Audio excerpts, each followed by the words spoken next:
Salam sejahtera dan shalom. Berjumpa kembali dengan kami di program Live in Fullness to Eternity.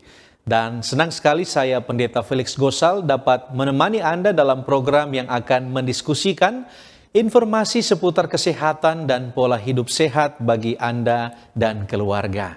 Dan malam hari ini kita akan masuk pada seri Gizi Seimbang.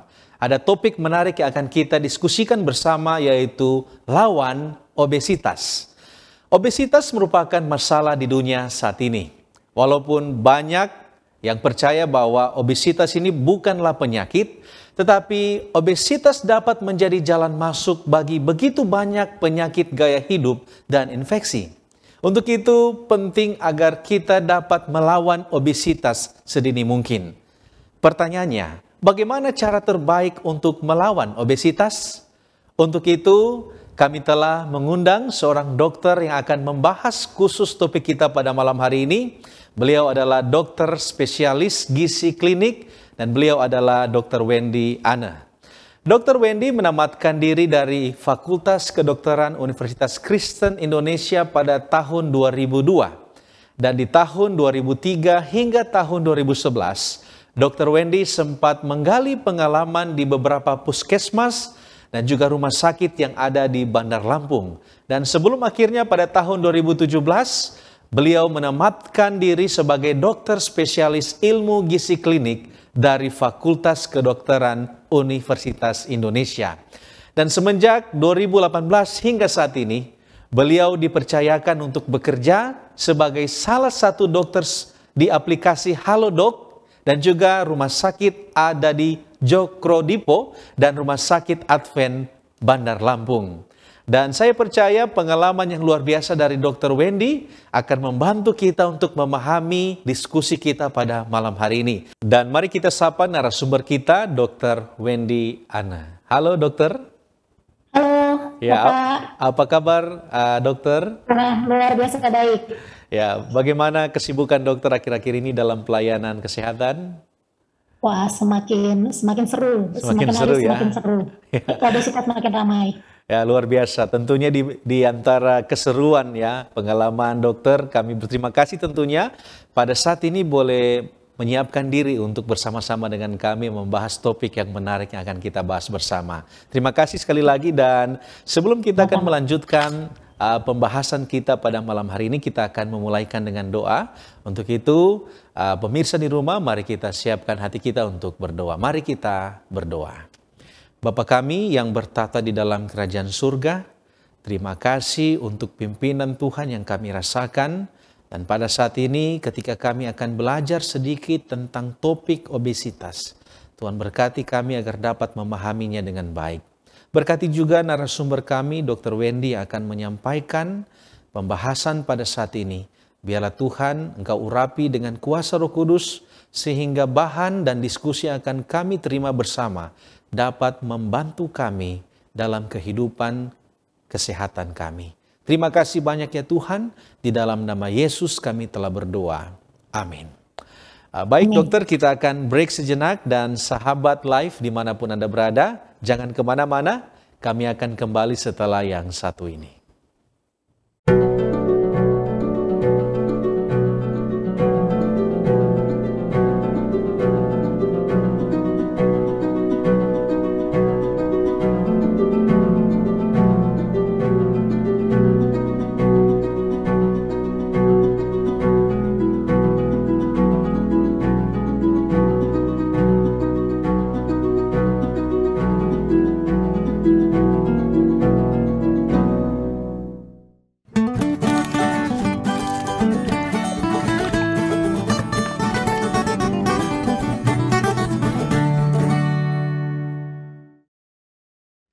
Kembali lagi bersama dengan kami di Live in Fullness to Eternity. Dan kita langsung saja ke narasumber kita, Dr. Wendy. Dr. Wendy, sehubungan dengan topik kita pada saat ini, melawan obesitas, apa yang akan dokter bagikan kepada kita semua? Kami berikan waktunya. Dokter, silakan. Ya, terima kasih. Saya izin share ya, Pak. Ya. Oke. Baik, terima kasih untuk kesempatan yang diberikan kepada saya untuk sama-sama kita diskusi mengenai lawan obesitas. kenapa obesitas itu harus dilawan? Nah, kita akan sedikit berdiskusi di hari ini. Oke. Nah, menurut prevalensi di Indonesia, obesitas jumlahnya semakin bertambah dalam setiap tahunnya. Di sini terbagi dua, ada berat badan berlebih dan obesitas. Nanti di slide selanjutnya akan saya ceritakan kapan disebut berat badan berlebih, kapan disebut obesitas. Namun di sini dijelaskan mengenai data dari riset kesehatan dasar yang dikeluarkan oleh Kementerian Kesehatan Republik Indonesia, bahwa pada tahun 2007 proporsi orang yang berat badan berlebih itu sekitar 8,6 dari penduduk di Indonesia. Jumlah tersebut meningkat menjadi 11,5 di tahun 2013 dan kemudian bertambah lagi menjadi 13,6 di tahun 2018. Nah, untuk obesitas ini proporsinya lebih banyak lagi. Pada tahun 2007 sebesar 10,5, pada tahun 2013 meningkat menjadi 14,8 dan pada tahun 2018 meningkat hampir 2 kalinya, yaitu di angka 21,8. Nah, artinya apa? Artinya diperkirakan saat ini 1 dari 3 orang menderita obesitas. Sebenarnya apa sih yang disebut obesitas itu? Nah, obesitas itu ialah, seperti slide saya di sini, ialah penumpukan massa lemak di tubuh. Idealnya memang komponen dari tubuh kita memang terdiri dari massa lemak. Namun massa lemak yang ideal itu hanya terletak di bawah kulit. Nah, ketika berat badan kita berlebih, maka massa lemak itu akan bertambah jumlahnya, akan bertambah ukurannya. Bahkan mulai mencari tempat-tempat lain, yaitu di dalam rongga perut kita. Nah, lemak yang berlebihan inilah, apalagi yang berada di rongga perut kita ini, akan memicu timbulnya penyakit-penyakit di kemudian hari. Di sini slide ini saya tampilkan komplikasi obesitas. Banyak sekali, mulai dari masalah psikososial, kurangnya rasa percaya diri, depresi, dan lain sebagainya. Mungkin pada masa remaja sering dibully, seperti itu. Terus kemudian menyerang juga organ-organ lain, mulai dari susunan saraf, risiko terjadinya stroke, menyerang jantung, risiko timbulnya penyakit diabetes mellitus, kemudian sampai kepada masalah kanker, pada ibu-ibu mungkin sering mengeluh sakit lutut, dan lain sebagainya. Untuk masalah saluran cerna pun demikian. Resiko timbulnya batu empedu, bahkan sirosis hepatis, bahkan kanker kolon. Demikian juga untuk masalah ginjal dan masalah paru-paru. Inilah yang banyak sekali orang obesitas yang datang ke praktek saya dengan keluhan rasa ngap, rasa sesek, mudah lelah, dan lain sebagainya. Nah, menurut penelitian yang ada, timbulnya masalah-masalah dari penyakit ini sekitar 5 sampai 10 tahun. Jadi dari obesitas terdiagnosis, nah timbulnya penyakit-penyakit ini sekitar 5 sampai 10 tahun kemudian. Nah, kapan orang disebut obesitas itu? Ada beberapa parameter yang menilai kapan seseorang disebut obesitas. Namun pada saat ini saya hanya mengambil yang simpelnya saja. Yang pertama dengan indeks massa tubuh, yaitu dengan berat badan kita dalam kilogram dibagi tinggi badan dalam meter. Nah, contohnya ini, dengan seseorang dengan berat badan 65 kg, tinggi badan 155 cm, maka untuk mengetahui IMT-nya diketahui dari 65 dibagi 1,55 dibagi 1,55. Didapatkan 27. Nah, kita masukkan ke dalam data di bawah ini. Termasuk kemana? Nah, jika kurang dari 18,5 masuk ke dalam malnutrisi. Normal itu di angka 18,5 sampai 22,9. Sementara overweight atau berat badan berlebih seperti yang di data prevalensi di atas 23 sampai 24,9. Di atas 25 disebut obesitas 1 dan di atas 30 disebut obesitas 2. Silakan Bapak dan Ibu untuk mengambil kalkulator dan menghitung indeks massa tubuhnya masing-masing dan diplot ke dalam hasil demikian. Oke, selain IMT, maka dilakukan juga pengukuran lingkar pinggang dengan berdiri tegak, dengan menggunakan pengukur dilingkarkan melewati udel sehingga didapatkan Kalau laki-laki idealnya kurang dari 90 cm, sedangkan kalau perempuan kurang dari 80 cm. Ya, silakan Bapak dan Ibu untuk mengecek masing-masing ya. Kemudian diplotkan ke sini. Kenapa lingkar pinggang ini penting? Lingkar pinggang ini berhubungan dengan simpanan massa lemak di rongga perut tadi yang memicu timbulnya penyakit-penyakit. Oke. Jadi dari sekian cerita kita tadi, mulai dari proporsinya, kemudian kapan disebut obesitas. Nah, di sini saya mau ceritakan mengenai kenapa sih kok bisa timbul obesitas, penyebabnya apa sih? Nah, rupanya perkembangan, perubahan zaman ini juga merubah perilaku seseorang. Nah, dimulai dari makanan dulu, dari pola makan. Kalau zaman dulu, orang mencari makan mungkin dengan berburu misalkan, atau bertani, bercocok tanam. Tentunya kan kalau orang berburu, udah cari hewan yang mau diburu, kemudian mengejar, kemudian menangkap, belum lagi taruhan nyawa, dan lain sebagainya. Setelah buruan ditangkap, maka buruan tersebut dipotong, dipanggul. Udah gitu dibawa ke tempat tinggalnya, di sini gua-gua, kemudian untuk memasaknya pun butuh proses, jadi dengan kayu untuk mencari api, seperti itu. Berbeda dengan zaman sekarang untuk mendapatkan bahan makanan sangat mudah sekali didapatkan. Kita bisa milih mau dari berbagai macam supermarket dan juga bagus-bagus sekali kan, seperti di gambar saya ini. Nah, belanjaan kita pun kita masukin ke troli, jadi kita tinggal dorong, alangkah mudahnya kan. Kita nggak usah kita panggul-panggul, tapi kita pakai dengan troli. Nah, setelah udah kita bawa ke rumah, diolahnya pun dengan air sudah cukup gampang, tinggal buka keran, lalu kemudian tinggal di rumah, tinggal kita chopper misalkan, kita nggak perlu lagi capek-capek iris-iris, tinggal masukin chopper. Nah, bahan makanan tersebut sudah terpotong-potong atau bahkan sudah lebih misalkan kita mau bikin jus juga sudah gampang, dan ketika kita mau masak tinggal kita masukkan, sudah beres. Makanan sudah langsung kita nikmatin dalam beberapa jam. Berbeda ketika zaman dulu tersebut butuh waktu lama untuk mencapai makanan sampai di meja kita. Nah, selain itu, selain kita mengolah sendiri, makanan-makanan ini pun juga sudah banyak tersedia di mana-mana. Rumah makan gampang sekali. Banyak juga promo-promonya seperti yang saya tampilkan di atas. Dengan uang sekian bisa dapat makanan yang lebih banyak. Segala paket hemat lah, paket apa banyak sekali.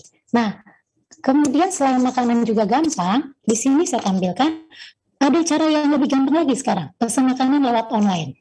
Nah, dengan jempol kita, maka makanan sudah tiba depan rumah kita. Kita tinggal seperti memindahkan restoran ke rumah. Nah, selain itu juga mudah mencapai meja kita juga menyebabkan obesogenik. Artinya lingkungan kita juga pun menyebabkan kita mudah menjadi obes. Contohnya ada perayaan sedikit langsung acaranya makan-makan. Wisata pun sekarang judulnya wisata kuliner. Nah, mudah-mudahan sih ketika wisata kuliner ini diiringi dengan aktivitas fisik ya, misalkan jalan kaki keliling tempat wisatanya, misalkan seperti itu. Nah, selain itu juga kalau kita buka gadget kita, maka banyak sekali tuh kayak semacam YouTube ataupun aplikasi lain yang cerita mengenai makanan. Nah, hal-hal ini ketika kita nonton akan membuat kita yang tadinya tidak lapar menjadi lapar. Makanlah kita, seperti itu.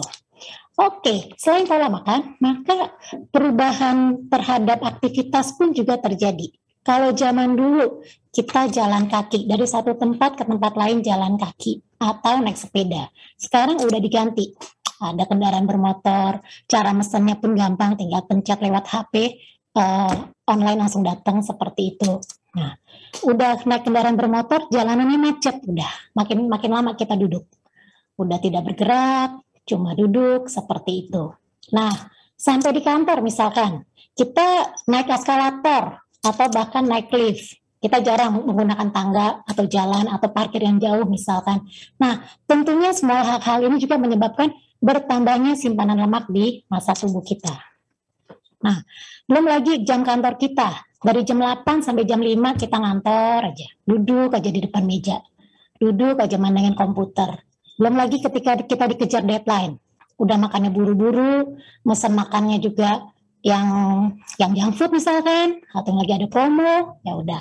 Terus kemudian sampai di rumah capek, cuma bisa main HP ataupun nonton TV. Nah, hal-hal ini membuat kita jadi kurang gerak juga. Nah, adanya energi yang berlebihan inilah yang menimbulkan simpanan massa lemak di tubuh kita.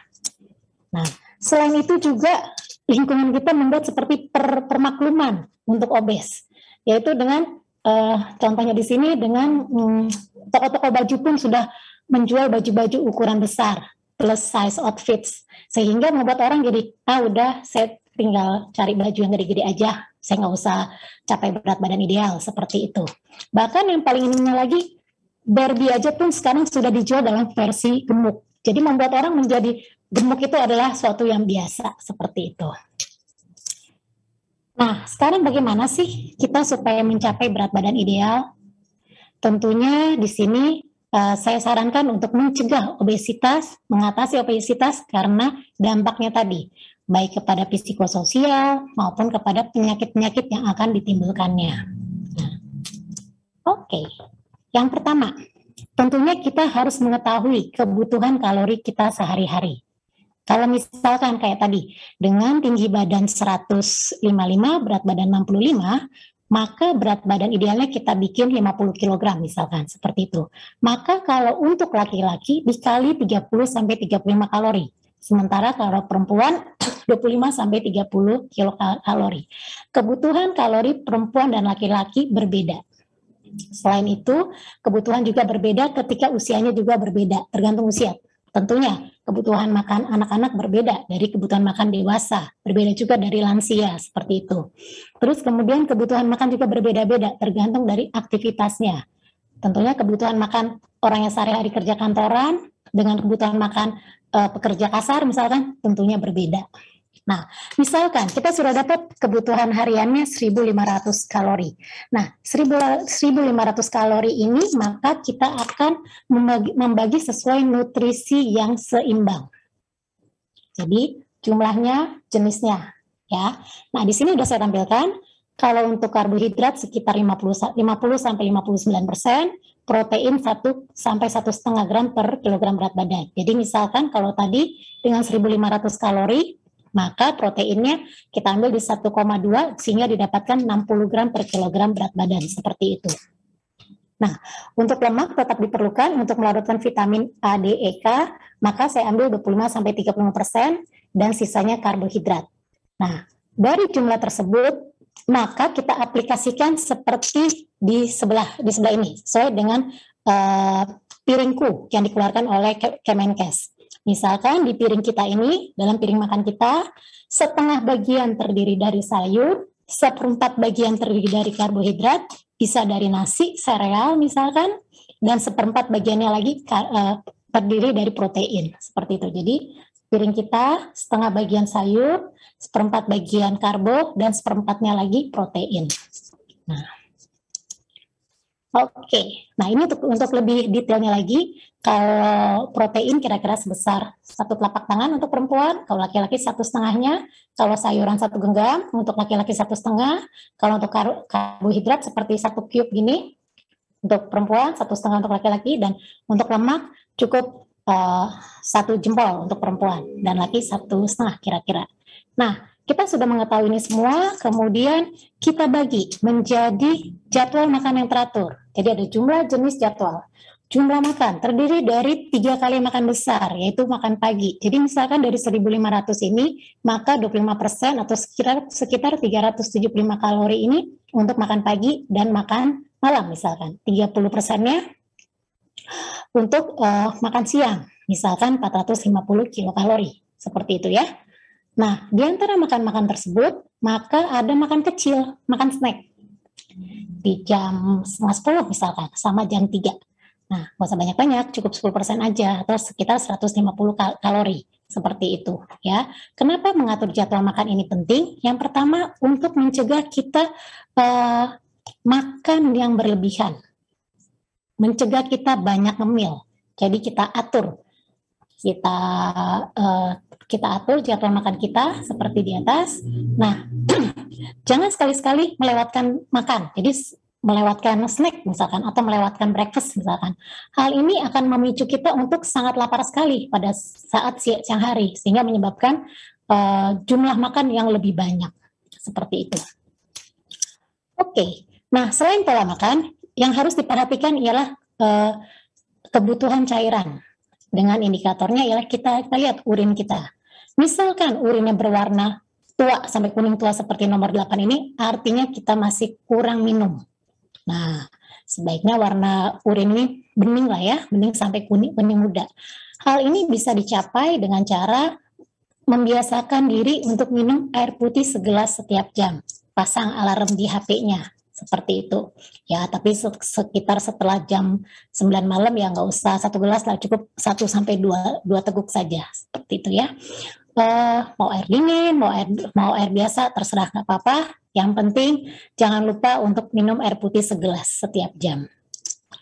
Oke, terus kemudian selain pola makan, kebutuhan minum yang harus diperhatikan ialah tidur malam. Ya, tidur malam sebanyak 7 sampai 8 jam per malam. Ya, jadi jangan dirapel, jangan siang tidur berapa jam, malam tidak. Jadi tidur malam 7 sampai 8 jam. Terus kemudian upayakan sebelum jam 10 malam sudah tidur. Karena berdasarkan penelitian yang ada, ketika orang kekurangan tidur 4 jam dalam 1 hari aja akan membuat kenaikan berat badan 1 kilo dalam 4 hari. Seperti itu. Oke, nah ini dia. Oke, jadi ketika kita di kantor juga, kita mulai membiasakan juga untuk melakukan aktivitas fisik. Daripada kita naik lift, kita mulailah naik tangga. Ketika kita duduk di kantor lama-lama, misalkan dari jam 8 sampai jam 5, kita ambil waktu.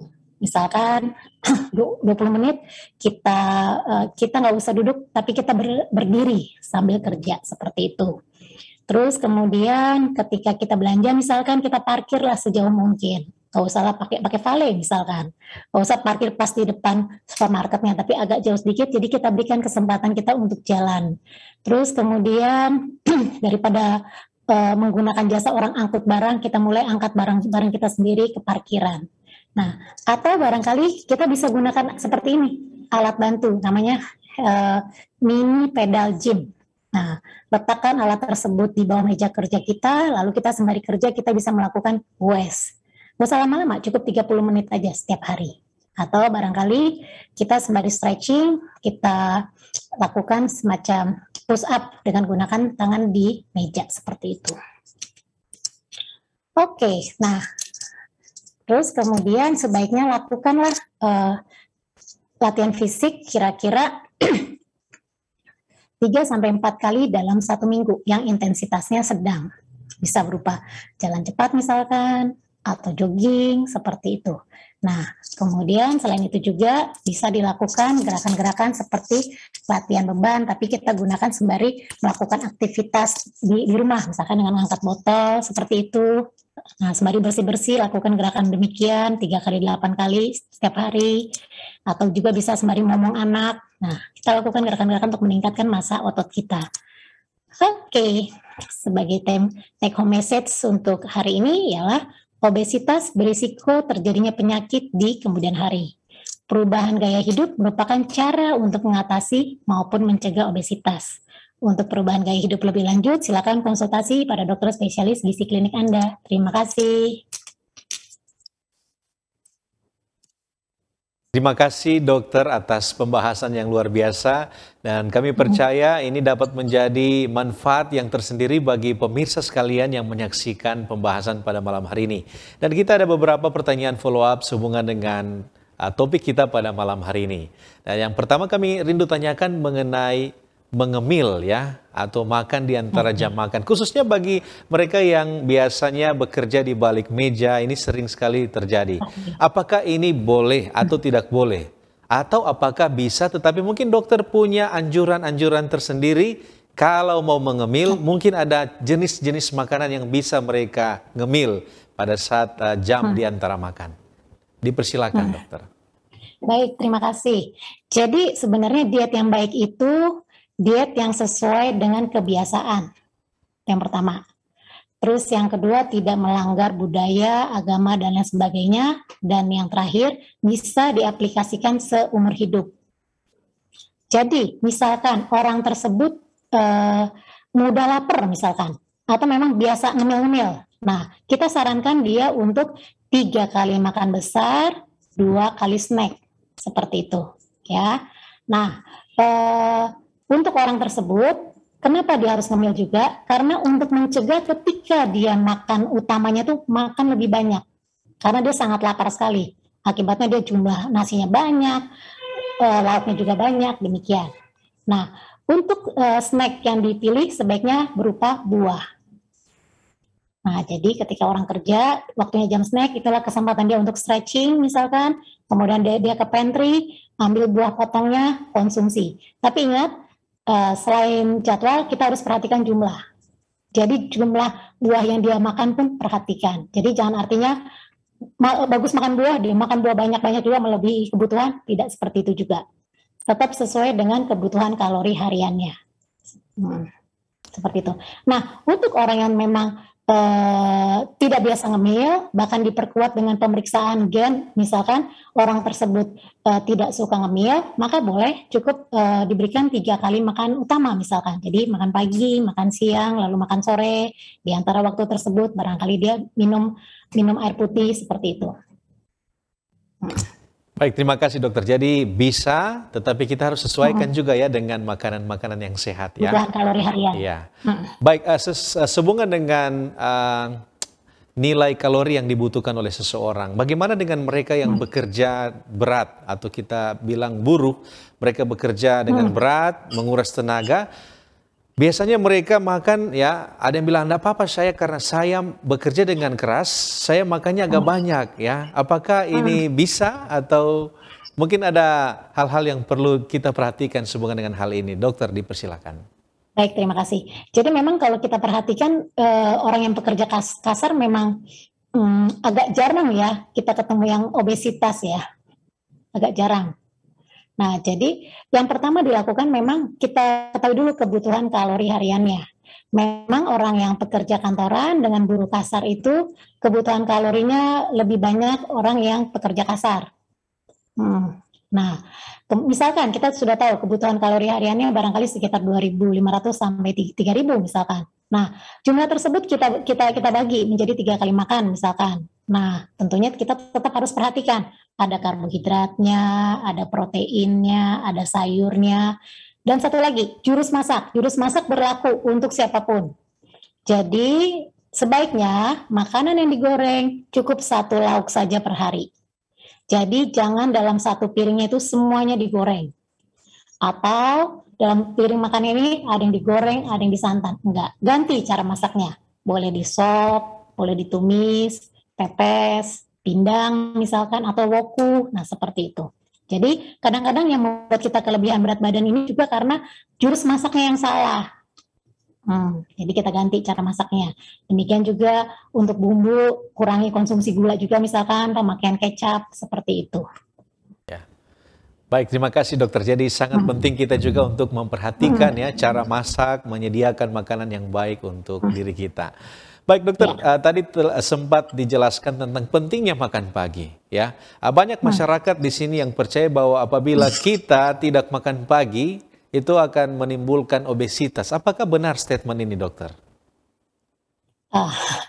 Justru saya sangat menyarankan untuk sarapan pagi karena yang pertama sarapan pagi ini kan untuk bahan bakar kita dalam sehari-hari ya, dalam 1 hari ini. Bagaimana misalkan orang bekerja tapi belum sarapan misalkan, atau murid di sekolah belum sarapan, tentunya dia akan dengan adanya belum makan gitu kan berarti saya khawatir dia menjadi lemas, kemudian untuk berpikir juga kurang nyambung seperti itu. Jadi saran saya tetap sarapan. Namun perhatikan lagi jumlah kalori hariannya. Jadi jangan juga terlalu banyak, akibatnya ntar jadi ngantuk. Nah, jadi disesuaikan. Perhatikan juga jenisnya. Misalkan kalau memang tidak bisa makan nasi pagi-pagi, boleh diganti roti misalkan.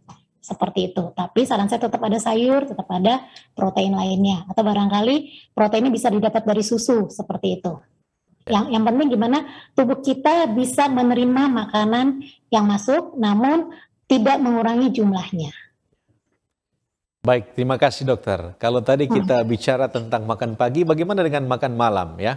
Mungkin apakah dokter punya tips-tips khusus bagi mereka yang sering makan malam kebanyakan? Ya, apa yang harus mereka perhatikan untuk menyediakan makan di malam hari? Oke. Jadi kalau dari tadi slide saya kan, jadi jumlah kalori itu kita bagi. Misalkan 25% di pagi, 30% di di siang sorry, terus kemudian sore hari 25% juga. Jadi kira-kira banyak yang kita makan di sore hari itu seperti saat sarapan. Nah, kemudian pastikan juga ketika sore hari ini tidak dalam kondisi yang sangat lapar sekali, artinya tidak telat makan ya, sehingga dia mampu untuk mengontrol badannya untuk tidak kalap makan. Karena jeleknya ketika kita telat makan, maka tubuh kita sangat lapar sekali dan kita makan lebih banyak. Nah, makan lebih banyak ini menyebabkan ketika malam hari sementara tubuh kita sudah waktunya istirahat. Kapan lagi kita harus membakar energi yang terlalu banyak tadi yang kita dapat dari si makan malam. Sementara kalau olahraga kita harus lakukan sebelum jam 8 malam. Karena ketika kita lakukan di atas jam 8 malam, maka kita akan membuat susah untuk tidur karena tubuh kita dalam kondisi bugar seperti itu. Nah, jadi itulah pentingnya pengaturan makan, pengaturan tidur, sama aktivitas fisik. Jadi semuanya ini satu rangkaian. Ya, baik, terima kasih. Penting untuk kita mengatur ya kehidupan kita, makan, pola makan, istirahat dan olahraga kita. Baik, dokter, sehubungan dengan makan dan olahraga tadi sempat disinggung. Ada yang mengatakan saya mau makan banyak karena sebentar juga saya akan olahraga. Apakah ini pemahaman yang benar atau apa yang harus kita jelaskan dengan orang-orang seperti demikian? Oke. Jadi sebaiknya makan 2 jam sebelum kita latihan fisik atau makan 2 jam sesudah kita latihan fisik. Jadi bukan artinya kita kekenyangan, kita olahraga, nggak seperti itu juga. Terus yang kedua, perhatikan tetap jenis makanan kita. Seperti karbohidrat penting untuk energi kita. Jadi sangat dibutuhkan ketika kita latihan fisik. Dan juga protein penting untuk massa otot kita. Jadi jangan karena kita mau olahraga kita makannya banyak tapi kita tidak memperhatikan jenisnya. Jenis tetap kita perhatikan seperti itu. Dan baiknya lagi kalau misalkan memang latihannya membutuhkan energi yang banyak, boleh ditambah pisang misalkan, karena dia pembakarannya secara cepat. Boleh dilakukan seperti itu, tapi pastikan 2 jam, makan 2 jam sebelum latihan fisik. Baik, terima kasih dokter atas penjelasannya. Mungkin yang terakhir di segmen ini saya ingin tanyakan bagaimana mereka yang sudah terlanjur obesitas? Apa kira-kira diet yang terbaik bagi mereka yang dokter rekomendasikan?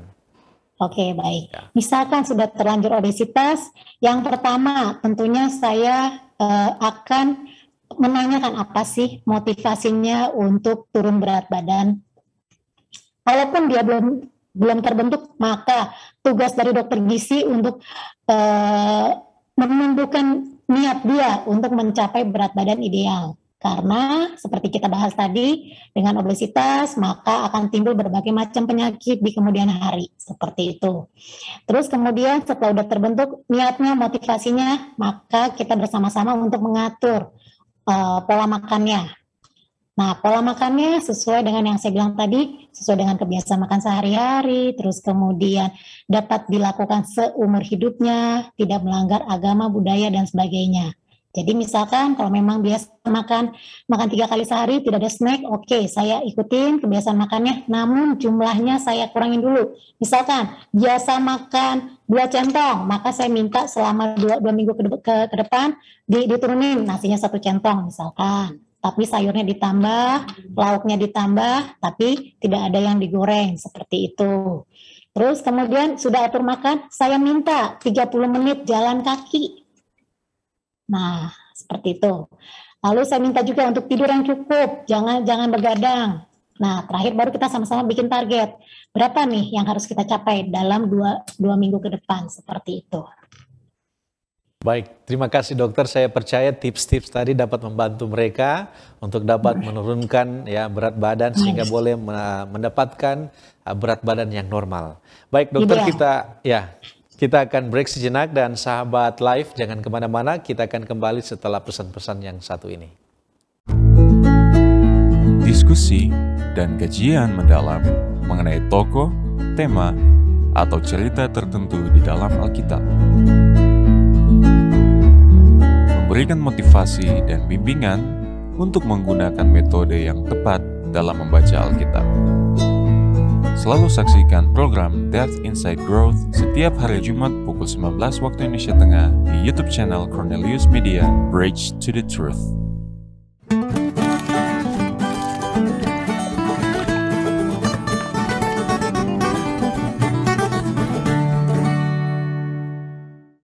Terima kasih Anda masih setia bersama dengan kami di Live in Fullness to Eternity. Dan mari kita melanjutkan diskusi kita dengan narasumber kita, Dr. Wendy. Baik, dokter, sehubungan dengan obesitas pada bayi, apakah ini normal atau ada yang perlu kita perhatikan? Oke, jadi obesitas pada bayi, tentunya kita perhatikan dulu apakah berat badan, tinggi badannya sudah sesuai untuk usia dan jenis kelamin anak tersebut. Biasanya hal itu diketahui dari dokter yang memeriksa, baik dari dokter gizi maupun dari dokter spesialis anak. Jadi saran saya dibawa dulu untuk mengetahui status gizinya. Jadi jangan cuma dipandang sekilas mata, anak saya montok, anak saya kurus seperti itu. Karena banyak yang, ada beberapa pasien saya datang, dia keluhannya anaknya kurus, jadi minta tolong ditambahin berat badannya. Nah, ketika saya masukkan ke plot, ternyata anak tersebut normal. Anak tersebut berat badan sesuai untuk pertumbuhan usianya. Yang menjadi masalah ternyata teman-temannya yang kelebihan berat badan, seperti itu. Jadi saran saya kalau untuk bayi yang gemuk, tetap yang pertama dilakukan, datang ke dokter dulu, diperiksa status gizinya. Terus yang kedua, diperhatikan. Kalau bayi artinya kan masih mendapatkan susu ya, apakah mendapatkan ASI atau sufor. Saran saya, utamakan pemberian ASI jika bayinya kurang dari usia 6 bulan.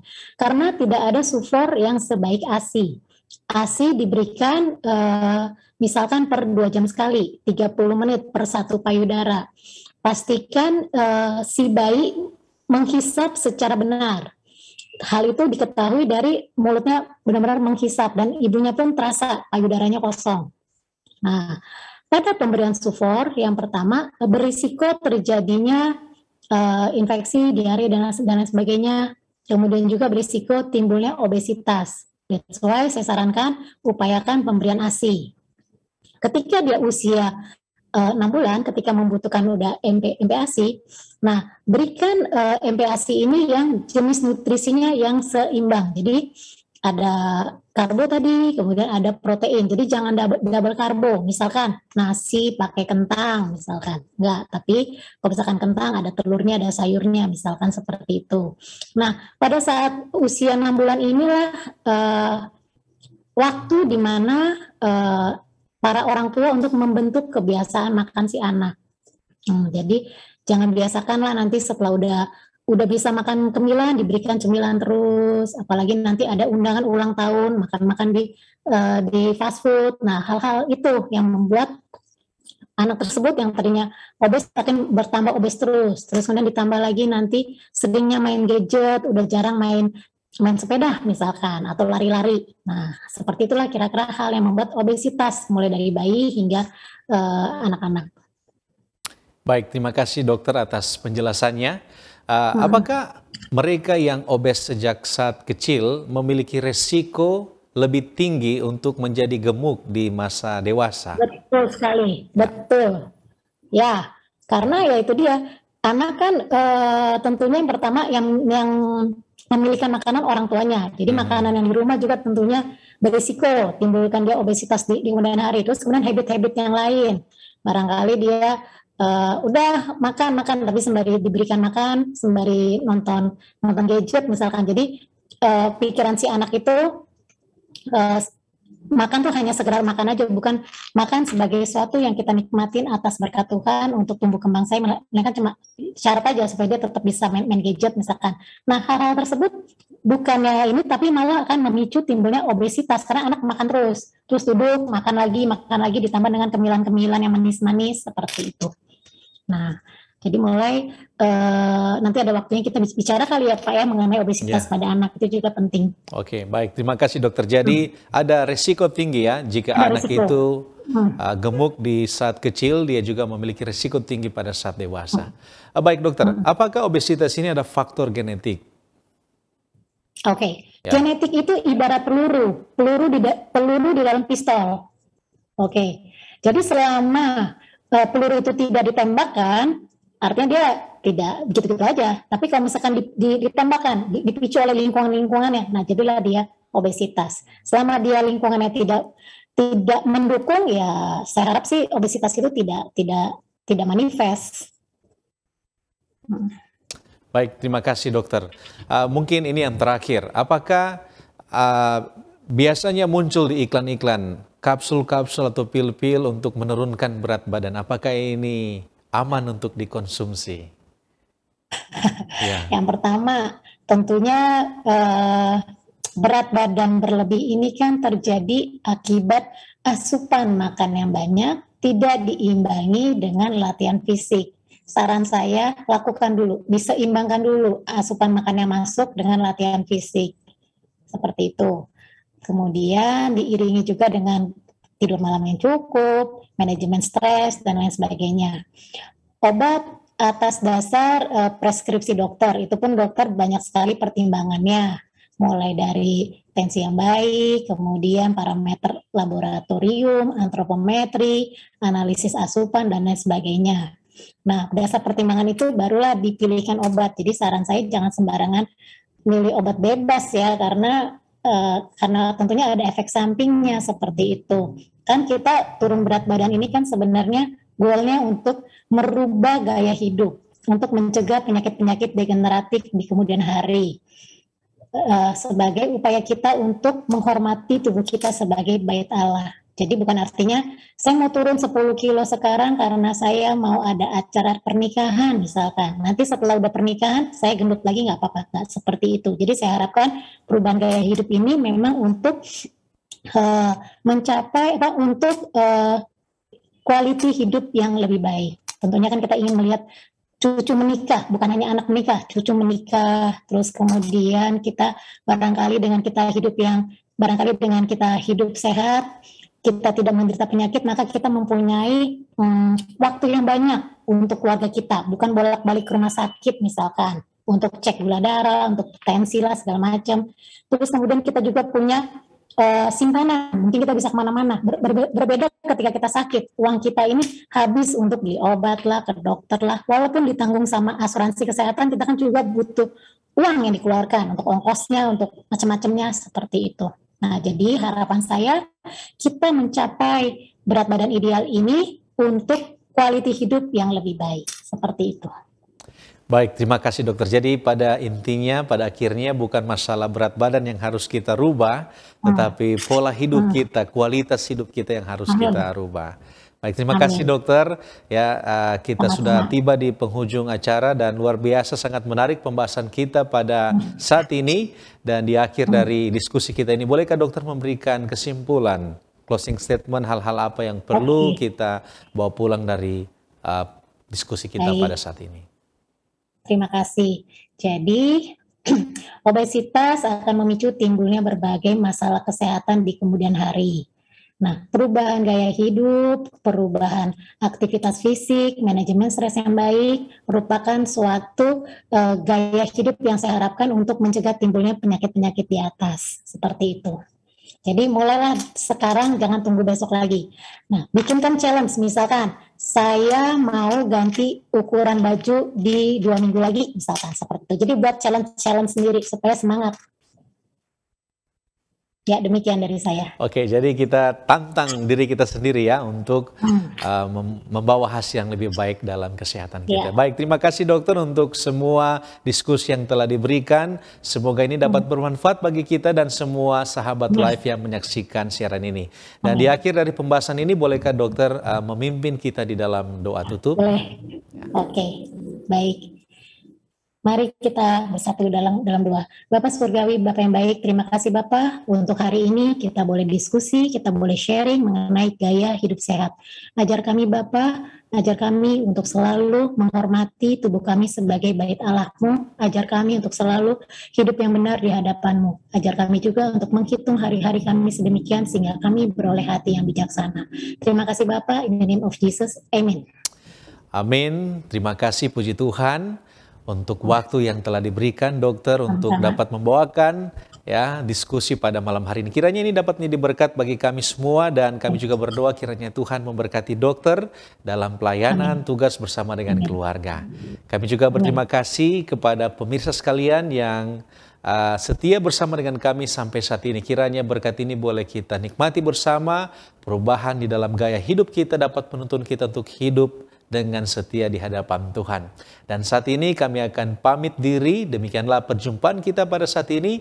Dan apabila Anda merasa diberkati dengan program pada saat ini, kami mempersilakan saudara untuk share dan juga bagikan video ini kepada sahabat, teman, saudara Anda di mana saja mereka berada. Dan jangan lupa untuk terus mengikuti program Cornelius Media yang menarik lainnya. Dan kita akan bertemu kembali pada minggu yang akan datang dalam program Live Live in Fullness to Eternity.